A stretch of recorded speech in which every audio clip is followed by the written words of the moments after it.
ఉపాధి హామీ పథకమొచ్చెను, పల్లె పల్లెకు పనులు తెచ్చెను, 100 రోజుల ఉపాధి ఇచ్చెను.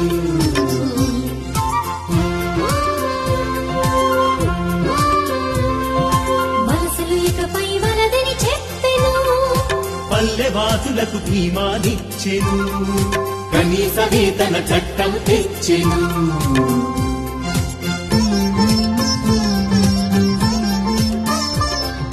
పల్లె గడపలో ఊరటనిచ్చెను, పల్లె ప్రజలకు హక్కుగా వచ్చెను, ఇది కూలి బతుకులకు వరముగా మారెను. ఉపాధి హామీ పథకమొచ్చెను. ఉపాధి పొందడం గ్రామవాసుల హక్కు. జాతీయ గ్రామీణ ఉపాధి హామీ పథకం, గ్రామీణాభివృద్ధి శాఖ, ఆంధ్రప్రదేశ్ ప్రభుత్వం.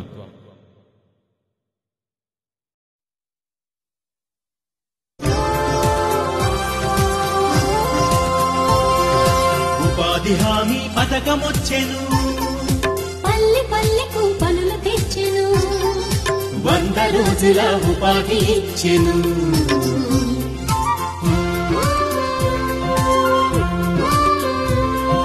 వలసలు ఇకపై వలదని చెప్పెను, పల్లె వాసులకు ధీమానిచ్చెను, కనీస వేతన